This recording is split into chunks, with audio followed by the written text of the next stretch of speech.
Hello বন্ধুরা, চলে এসেছি আজকে নতুন একটা ব্লগ নিয়ে। তো আমার ব্লগে সবাইকে স্বাগত জানাই। তো আজকে সানডে স্পেশাল, জানোই তো, মাটন চিকেন কিছু একটা হবেই।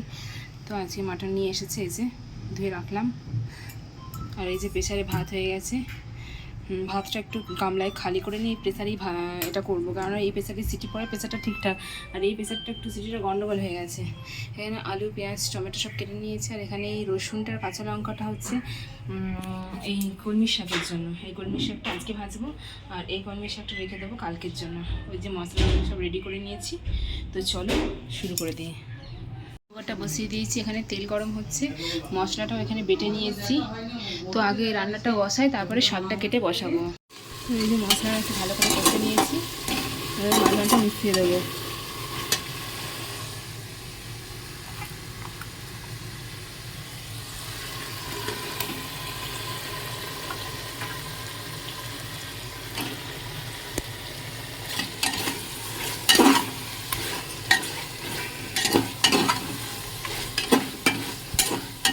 মশলাটা একটু ভালো করে কষা হবে।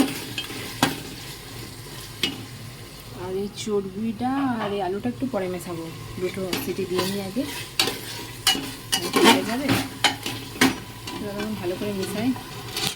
এখানে মাটনটা হচ্ছে, এবার সিটি পড়বে, দুটো সিটি পড়ুক। আলুটা এখানে ভেজে নিয়েছি, তখন আলুটা আর এই চর্বিটা দিয়ে দেবো। আর এখানে এই কড়াইটা বসালাম, এই যে শাক কেটে নিয়েছি, শাকগুলো ভাজবো।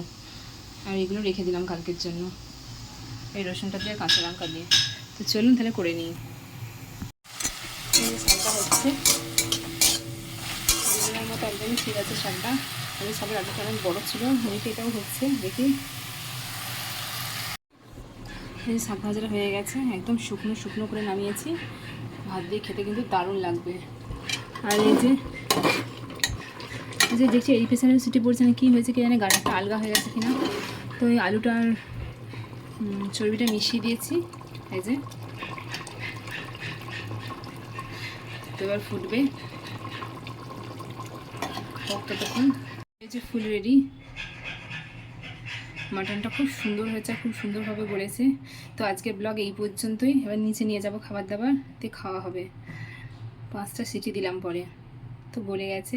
আজকের ব্লগ এই পর্যন্ত। যারা ইউটিউব থেকে দেখছেন তারা ইউটিউব চ্যানেলটাকে সাবস্ক্রাইব করে দেবেন, যারা ফেসবুক থেকে দেখছেন তারা ফেসবুক আইডিটা ফলো করে দেবেন। সবাই ভালো থাকবেন, টাটা বাই।